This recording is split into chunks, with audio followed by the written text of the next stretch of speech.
এখন আমরা এই হিটাচি ওয়াশিং মেশিনের ওয়াশিং সাইকেলগুলো নিয়ে কথা বলবো, অর্থাৎ যে প্রোগ্রামগুলো আমরা সিলেক্ট করতে পারি এবং কোন প্রোগ্রামে কি কাপড় আমরা ক্লিন করব সেই বিষয়ে জানবো। প্রথমে আমরা দেখতে পাচ্ছি এখানে cotton eco mode. Cotton eco মোডে আমরা কটন এবং লিনেন জাতীয় কাপড় ক্লিন করতে পারবো এবং এতে সময় অনেক কম লাগবে। এরপর আমরা চলে যাচ্ছি কটন মোডে। কটন মোডেও আমরা কটন এবং লিনেন জাতীয় কাপড় ক্লিন করতে পারবো এবং এই ক্ষেত্রে সময় তুলনামূলক একটু বেশি লাগবে। এরপর আমরা চলে যাচ্ছি মিক্সে। সো মিক্স জাতীয় যে কাপড়গুলো অর্থাৎ কটন, তারপর সিনথেটিক, এই ধরনের কাপড়গুলো আমরা এই মিক্সে ওয়াশ করতে পারবো। এরপর আমরা চলে যাচ্ছি উলে। সো উলে আমরা আসলে পশমি জাতীয় যে কাপড়গুলো, এই পশম জাতীয় উল জাতীয় যে কাপড়গুলো সেগুলো আমরা ক্লিন করব। এরপর আমরা চলে যাচ্ছি ডেলিকেট।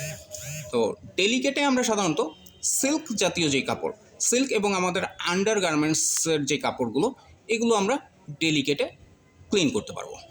এরপর আমরা দেখতে পাচ্ছি ডুভেট। ডুভেটে আমরা সাধারণত বেডশিট, একটু মোটা চাদর জাতীয় যেই বিছানার চাদর, এই জাতীয় কাপড়গুলো আমরা ডুভেটে ক্লিন করব। এরপর আমরা দেখতে পাচ্ছি rinse and spin. Rinse and স্পিনে আমরা সাধারণত যেই কাপড়গুলো হ্যান্ড ওয়াশ করে নিচ্ছি, অর্থাৎ বাহিরে আমি ক্লিন করে নিচ্ছি, আমি শুধুমাত্র ওই কাপড়গুলোকে যে আমার পানি ঝরানো দরকার এবং চিপড়ানো দরকার, সেই কাপড়গুলো আমি রিন্স অ্যান্ড স্পিনে সিলেক্ট করে এখানে ক্লিন করব। এরপর আমরা দেখতে পাচ্ছি টাপ ক্লিন।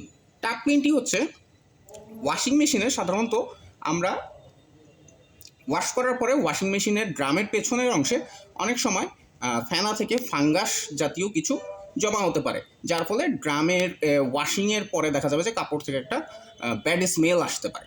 এই কারণে মাঝে মাঝে আমাদের এই ড্রামের পেছনের অংশটাকে ক্লিন করা দরকার, যেটা ড্রাম অটোমেটিক্যালি করবে। সেই ক্ষেত্রে আমাদেরকে ড্রাম ক্লিন অপশনটি সিলেক্ট করতে হবে এবং খেয়াল রাখতে হবে টাপ ক্লিন অপশনটি যখন আমরা সিলেক্ট করব সেই ক্ষেত্রে ড্রামে কোনো কাপড় দেয়া যাবে না। এরপর আমরা দেখতে পাচ্ছি আমাদের এখানে শুধু স্পিন। সো আমাদের যদি মনে হয় যে আমাদের স্পিন আরেকটু বেশি করা দরকার, সেই ক্ষেত্রে আমরা অ্যাডিশনাল স্পিনটা সিলেক্ট করতে পারি। এছাড়া আছে ড্রাই অপশন, অর্থাৎ আমি যদি কাপড়কে শুধুমাত্র ড্রাই করতে চাই সেই ক্ষেত্রে আমি ড্রাই অপশনটি সিলেক্ট করব এবং ড্রাই অপশনে আমি সর্বোচ্চ 6 কেজি পরিমাণ কাপড় ড্রাই করতে পারবো। এরপর দেখতে পাচ্ছি আমরা বেবি কেয়ার, অর্থাৎ বাচ্চাদের কাপড়। আমরা জানি যে বাচ্চাদের স্কিন অনেক সেন্সিটিভ হয়। এই ক্ষেত্রে বাচ্চাদের যেহেতু রোগ প্রতিরোধ ক্ষমতা অনেক কম থাকে, সেজন্য বাচ্চাদের কাপড় ওয়াশের জন্য এই স্পেশাল বেবি কেয়ার ফাংশনটি দেওয়া হয়েছে।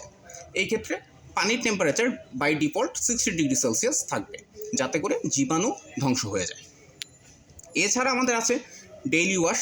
আমরা প্রতিদিনের যে কাপড়গুলো পরি, যেগুলো হালকা ময়লা হয়, এই ধরনের কাপড়গুলো ওয়াশের জন্য আমরা ডেইলি ওয়াশ ফাংশনটি ব্যবহার করব। এরপর আমরা দেখতে পাচ্ছি 1 আওয়ার ওয়াশ অ্যান্ড ড্রাই, অর্থাৎ 1 ঘন্টার ভেতরে ওয়াশ এবং ড্রাই দুটি অপশনই কমপ্লিট হবে। এই ক্ষেত্রে আমি সর্বোচ্চ 1 কেজি পরিমাণ কাপড় ক্লিন করতে পারবো এবং সেটা হবে হালকা ময়লা জাতীয় কাপড়। এরপর আমরা দেখতে পাচ্ছি আমাদের ডেইলি 45 আছে। তো এইটা যখন আমরা সিলেক্ট করব সেক্ষেত্রে আমাদের ওয়াশিং সময় লাগবে মাত্র 45 মিনিট। সো এই ক্ষেত্রেও আমি হালকা ময়লা জাতীয় কাপড় পরিষ্কার করার জন্য এই অপশনটি সিলেক্ট করব এবং এতে সর্বোচ্চ আমি 2 কেজি পরিমাণ কাপড় দিতে পারবো। এরপর আমরা দেখতে পাচ্ছি র্যাপিড 15। সো র্যাপিড 15-এ আমরা আমাদের ওয়াশটা মাত্র 15 মিনিটে কমপ্লিট হবে এবং এই ক্ষেত্রেও আমি সর্বোচ্চ 2 কেজি কাপড় ক্লিন করতে পারবো এবং এটা আমি একদম হালকা ময়লা যে কাপড়গুলোতে আছে সেই ধরনের কাপড় ক্লিন করার জন্য আমি র্যাপিড 15 সিলেক্ট করব। এছাড়া আমার দৈনন্দিন জীবনে যেই ফাংশনটি সবচেয়ে বেশি ইউজ হয়, এরকম কোনো ফাংশন আমি চাইলে এই মেমোরিতে সেভ করে রাখতে পারি, যাতে করে আমার প্রত্যেক দিন নতুন করে বারবার এই ওয়াশিং সাইকেল সিলেক্ট করতে না হয়।